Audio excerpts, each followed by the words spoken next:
बड़ों को प्रणाम, छोटों को स्नेह और आशीष। मैं हूँ राजेश त्रिपाठी। स्वागत है आपका मेरे चैनल धर्म दर्पण में। अपने धर्म दर्पण चैनल में हम लोग राम कथा कहते हैं। जीवन मंत्र में आपको प्रेरणा प्रसंग और कथाएं सुनाते हैं। साथ ही राम कथा भी कहते हैं अर्थ के साथ, और धार्मिक प्रसंग आपको कुछ हम सुनाते हैं विचित्र विचित्र से। आज का जो धार्मिक प्रसंग है उसका शीर्षक है, राम ने जल समाधि से पहले हनुमान को दूर क्यों भेजा। क्या कारण था कि भगवान राम को जल समाधि लेनी पड़ी। यह भी रहस्य ही है कि इसके पहले यानी जल समाधि लेने से पहले उन्होंने हनुमान जी को नागलोक क्यों भेज दिया। यमराज यह जानते थे कि भगवान की अपनी इच्छा के बिना ना तो स्वयं शरीर त्याग करेंगे भगवान, और न शेषावतार लक्ष्मण ही ऐसा करेंगे। ऐसे में यमराज ने एक चाल चलने की सोची। एक दिन यमराज बात करने के लिए भगवान राम के पास अयोध्या पहुँचे। भगवान राम ने जब यमराज से आने का कारण पूछा तो यमराज ने कहा कि आपसे कुछ ज़रूरी बातें करनी है। भगवान राम यमराज को अपने कक्ष में ले गए। यमराज ने कहा कि मैं चाहता हूं कि जब तक मेरी और आपकी बात हो उस बीच कोई इस कक्ष में नहीं आए।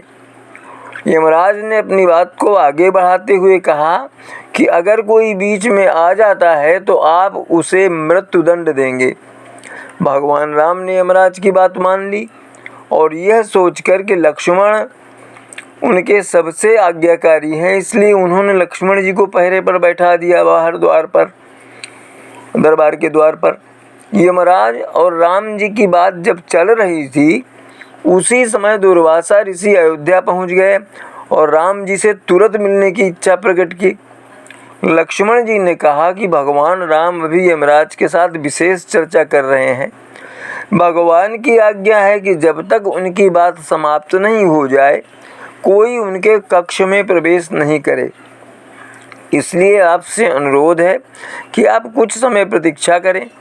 ऋषि दुर्वासा लक्ष्मण जी की बातों से क्रोधित हो गए और कहा कि अभी जाकर राम से कहो कि मैं उनसे मिलना चाहता हूँ, अन्यथा मैं पूरी अयोध्या को नष्ट होने का श्राप दे दूंगा।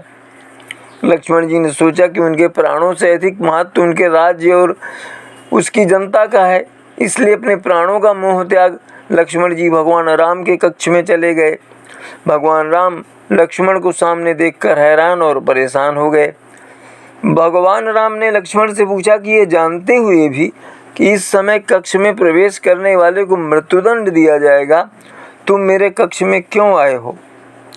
लक्ष्मण जी ने कहा कि दुर्वासा ऋषि आपसे अभी मिलना चाहते हैं, उनके हठ के कारण मुझे अभी कक्ष में आना पड़ा है। राम जी यमराज से अपनी बात पूरी करके जल्दी से ऋषि दुर्वासा से मिलने पहुँचे। यमराज अपनी चाल में सफल हो चुके थे। राम जी से यमराज ने कहा कि आप अपने वचन के अनुसार लक्ष्मण को मृत्युदंड दीजिए। भगवान राम अपने वचन से मजबूर थे। राम जी सोच में थे कि अपने प्राणों से प्रिय भाई को कैसे मृत्युदंड दिया जाए। राम जी ने अपने गुरु वशिष्ठ जी से इस विषय में बात की तो गुरु ने बताया कि अपनों का त्याग भी मृत्युदंड के समान ही होता है, इसलिए आप लक्ष्मण को अपने से दूर कर दीजिए, यह उनके लिए मृत्युदंड के बराबर ही सजा होगी। जब राम जी ने लक्ष्मण को अपने से दूर जाने के लिए कहा तो लक्ष्मण जी ने कहा कि आपसे दूर जाकर तो मैं यूं भी मर ही जाऊंगा, इसलिए अब मेरे लिए उचित है कि मैं आपके वचन की लाज रखूं। लक्ष्मण जी भगवान राम को प्रणाम करके राजमहल से चल पड़े और सरयू नदी में जाकर जल समाधि ले ली। इस तरह राम और लक्ष्मण दोनों ने अपने अपने वचनों और कर्तव्य का पालन किया। हनुमान अगर होते तो श्री राम का स्वर्गारोहण नहीं हो पाता और इसीलिए उन्होंने हनुमान को अपने से दूर कर दिया था। ऐसा राम ने जो है उपाय किया था। हनुमान जी को अपने से दूर करने के लिए नागलोक भेज दिया था, क्योंकि वो अगर होते तो वो ये नहीं जल समाधि नहीं ले पाते। भगवान राम श्री भगवान हरि के अवतार थे और धरती पर उनका अवतरण दुष्टों को दंड देने और अपने भक्तों की रक्षा के लिए हुआ था। भगवान श्री राम के साथ वनवास से लेकर और उसके बाद कई प्रमुख पात्र जुड़ते रहे और उनकी जिंदगी का अहम हिस्सा बन गए। रामायण के एक ऐसे ही प्रमुख पात्र हनुमान थे जो श्री राम के अनन्य भक्त और उनकी परछाई के समान थे। श्री राम से जुड़ने के बाद हनुमान जी ने उनका हर कदम पर साथ दिया और उनके साथ साए की तरह रहे थे। श्री राम ने अंगूठी के बहाने हनुमान जी को दूर भेजा था। श्री राम और हनुमान जी से जुड़ी एक कथा भगवान श्री राम के स्वर्गारोहण की है। मान्यता है कि बजरंगबली को यदि इस बात का जरा भी एहसास होता कि कालदेव विष्णु यानी यमराज विष्णु लोक से ही श्री राम को लेने के लिए अयोध्या आने वाले हैं, तो वो उनको अयोध्या की सीमा में आने भी नहीं देते, क्योंकि श्री राम और देवी सीता की रक्षा का जिम्मा उन्होंने संभाल रखा था। श्री राम को यमराज के अयोध्या आने की जानकारी थी, इसलिए उन्होंने हनुमान जी को मुख्य द्वार से दूर रखने का एक तरीका निकाला। प्रभु श्री राम ने अपनी एक अंगूठी महल के फर्श में आई एक दरार में डाल दी और हनुमान को उसको बाहर निकालने का आदेश दिया। हनुमान जी ने श्री राम की आज्ञा का पालन करते हुए तुरंत लघु रूप धारण किया और दरार में अंगूठी को खोजने के लिए प्रवेश कर गए। जैसे ही हनुमान जी ने उस दरार के अंदर प्रवेश किया, तब उनको पता चला कि यह कोई सामान्य दरार नहीं बल्कि एक विशाल सुरंग है। वह उस सुरंग में जाकर नागों के राजा वासुकी से मिले। राजा वासुकी हनुमान जी को नागलोक के मध्य क्षेत्र में ले गए और वहाँ पर अंगूठियों से भरा एक विशाल पहाड़ दिखाते हुए बोले कि यहाँ आपको आपकी अंगूठी मिल जाएगी। उस अंगूठियों के पर्वत को देखकर हनुमान जी परेशान हो गए। सोचने लगे कि इस विशाल पहाड़ में से श्री राम की अंगूठी खोजना तो कूड़े के ढेर में सुई खोजने के समान है। लेकिन जैसे ही बजरंगबली ने पहली अंगूठी उठाई तो श्री राम की थी। लेकिन उनका आश्चर्य तब और बढ़ गया जब उन्होंने दूसरी अंगूठी उठाई, क्योंकि वह भी श्री भगवान की ही थी, राम जी की।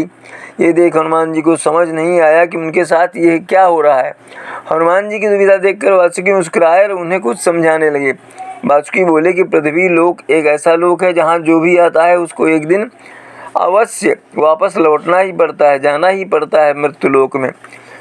उसके इस लोक से वापस जाने का साधन कुछ भी हो सकता है। ठीक इसी तरह भगवान श्री राम भी पृथ्वी लोक को छोड़ एक दिन विष्णु लोक वापस अवश्य जाएंगे।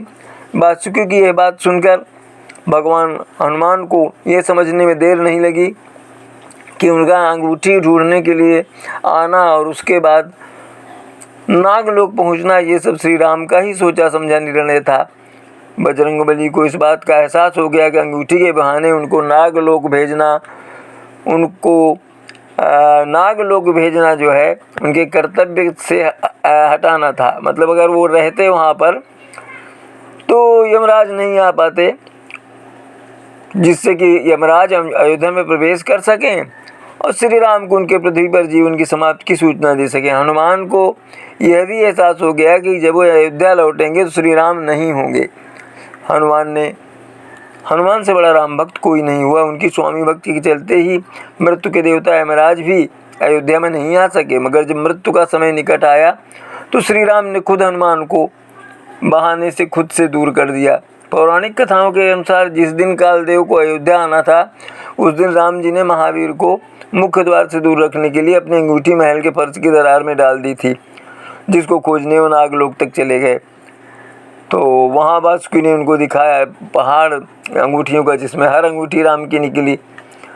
तो इस तरह से क्या हुआ कि वो नागलोक में पहुंच गए थे। हनुमान जी को उदास देखकर मुस्कुराते हुए वासुकी ने कहा कि महावीर, पृथ्वी लोक में जो आया है एक दिन लौटना है। इसी तरह श्री राम भी पृथ्वी लोक छोड़कर एक दिन विष्णु लोक लौटेंगे। इतना सुनते ही हनुमान जी सब समझ गए कि अंगूठी तो का ढूंढने के तो बहाना है, प्रभु मुझे अपने से दूर करना चाहते थे, तो उन्हें कर्तव्य पथ से भटकाना चाहते थे प्रभु, और वो यमराज को जगह देना चाहते थे कि वो आके अपनी बात कह दें। इस पर उन्होंने सोचा कि अब अयोध्या लौटने पर मेरे प्रभु राम ही वहाँ नहीं होंगे तो मैं वहाँ क्या करूँगा। इसके बाद हनुमान जी फिर अयोध्या नहीं लौटे। उनका ये सोचना सही था, क्योंकि प्राणों से प्रिय भाई लक्ष्मण को खोकर भगवान राम बहुत दुखी थे। उन्होंने अयोध्या में सरजू नदी के गुप्तार घाट में जल समाधि लेकर अपना जीवन समाप्त कर लिया। तो यह तो थी भगवान राम की जल समाधि लेने, और हनुमान जी उसमें बाधा न बने इसलिए अंगूठी खोजने के बहाने उनको दूर भेजने की कथा। इसी तरह के और भी कुछ धार्मिक प्रसंगों के साथ, इसी तरह के कुछ और धार्मिक प्रसंगों को लेकर हम अगले वीडियो में आपसे मिलेंगे।